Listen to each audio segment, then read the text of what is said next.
یغضوا من ابصارہم ویحفظوا فروجہم ذالک ازکی لہم ان اللہ خبیر بما یصنعون۔ فرمایا محبوب فرما دو مومنین سے، مومن جو مرد ہیں ان سے فرما دو کہ اپنی نگاہوں کو نیچی رکھیں، یغضوا من ابصارہم، اپنی آنکھوں کو نیچی رکھیں اور شرم و حیا کے ساتھ اپنی نگاہوں کو نیچا رکھیں، وَيَحْفَظُوا فُرُوجَهُمْ، اور اپنی شرمگاہوں کی حفاظت کریں، ذَلِكَ أَزْكَىٰ لَهُمْ، یہ ان کے لیے بہت زیادہ ستھرائی ہے، بہت زیادہ پاکیزگی ہے۔ ان اللہ خبیر بما یصنعون، بے شک اللہ رب العزت باخبر ہے اس سے جو وہ کرتے ہیں، اللہ رب العزت کو ساری خبر ہے جو وہ کرتے ہیں۔ اور فرمایا وَقُلْ لِلْمُؤْمِنَاتِ يَغْضُضْنَ مِنْ أَبْصَارِهِنَّ وَيَحْفَظْنَ فُرُوجَهُنَّ، فرمایا کہ مومنہ عورتوں سے بھی فرما دو، مسلمان عورتوں سے بھی فرما دیجئے کہ یہ بھی اپنی نگاہوں کو نیچی رکھیں، اپنی نگاہوں کے اندر شرم و حیا کو پیدا کریں، اور فرمایا یہ اپنی شرمگاہوں کی حفاظت کریں، یہ ان کے لیے ستھرا ہے۔ اور فرمایا کہ وَلَا يُبْدِينَ زِينَتَهُنَّ لِيُعْلَمَ مَا يُخْفِينَ مِن زِينَتِهِنَّ وَتُوبُوا إِلَى اللَّهِ، یہ مختلف جگہ پر اللہ رب العزت فرماتا ہے کہ اپنی چھپی ہوئی زینت کو بھی ظاہر نہ کرے، عورتیں اپنے پاؤں بھی زمین پر زور سے نہ مارے کہ ان کی چھپی ہوئی زینت اور سنگار کا جو ہے وہ اظہار ہو۔ اللہ رب العزت نے اس طرح کھول کھول کر، اور بلکہ حضور سرور کائنات صلی اللہ علیہ وسلم کی ازواج سے مخاطب کر کے اللہ رب العزت نے فرمایا یا نساء النبی لستن کاحد من النساء، فرمایا اے نبی کے گھر والیو، اے نبی کی عورتوں، تم جیسی کائنات میں کوئی عورت نہیں۔ یہ تو ایک شان بیان ہو گئی انبیاء جو ہے وہ حضور علیہ السلام کی ازواج کی اور امہات المومنین کی، فرمایا تم جیسی کوئی زمانے کے اندر عورت نہیں، تم بڑی شان والی ہو۔ لیکن اس سے آگے خالق کائنات عز و جل نے پردے سے متعلق حضور علیہ السلام کی ازواج کو بھی حکم فرمایا، نبی علیہ السلام کی بیویوں کو بھی حکم فرمایا پردے سے متعلق کہ تمہاری آواز اتنی جو ہے وہ ایسی آواز نہ ہو کہ جس آواز سے جو کبھی اپنے دل میں رکھتا ہے، جو اپنے دل کے اندر کوڑ رکھتا ہے، اپنے دل کے اندر میلا پن رکھتا ہے،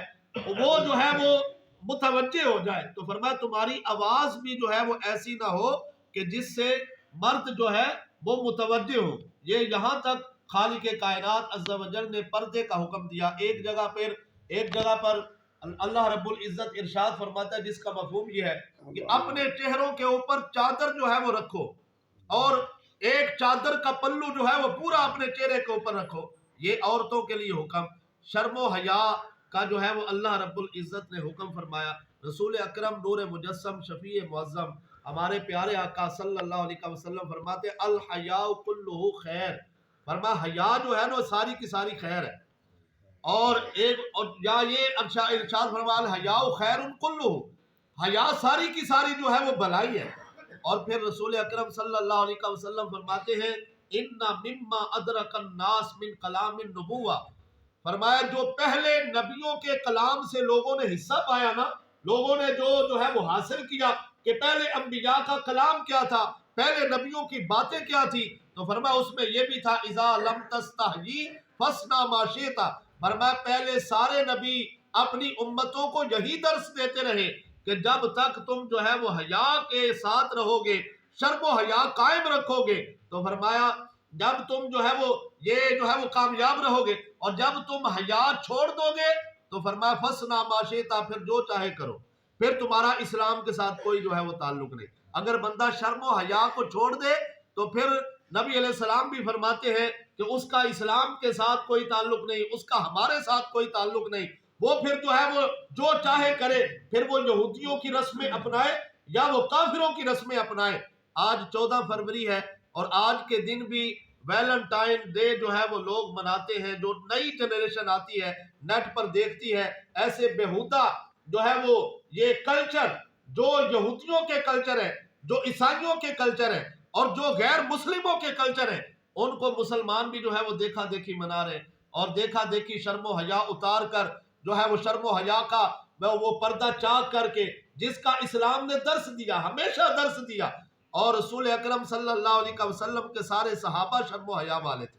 حضور علیہ الصلوۃ والسلام کی ساری صحابیات جو ہے وہ شرم و حیا والی تھی. ہمارے جو اسلاف تھے وہ شرم و حیا والے تھے. لیکن یہ ویلنٹائن ڈے، اس کا آسان مفہوم یہ ہے کہ بے شرمی اور بے حیائی، بے شرمی اور بے حیائی کا کلچر، اور جسے آج مسلمانوں کے اندر دھڑا دھڑ جو ہے وہ ایسے کلچر جو ہے وہ یہ مسلمانوں کے اندر جو ہے وہ لے کر آ رہے ہیں کہ مسلمان بھی، ہماری جو نئی جنریشن ہے، نئے جو ینگ لڑکے ہیں، وہ بھی اس کے اندر جو ہے وہ مصروف ہو گئے، اور وہ سمجھتے ہیں پتہ نہیں یہ ہمارا کلچر ہے، یہ ہم نے جو ہے وہ منانا ہے. تو بے شرمی اور بے حیائی سے اللہ رب العزت نے بھی روکا، رسول اکرم صلی اللہ علیہ وسلم نے بھی اس سے منع فرمایا. اور پھر حضور علیہ السلام نے جو شرم و حیا والے تھے ان کی تعریفیں فرمائی. اور پھر حضرت سیدنا عثمان غنی رضی اللہ تعالیٰ عنہ شرم و حیا والے، نبی علیہ الصلوۃ والسلام نے فرمایا میرا عثمان اتنی شرم و حیا والا ہے کہ اللہ اور اس کے فرشتے بھی اس سے حیا کرتے،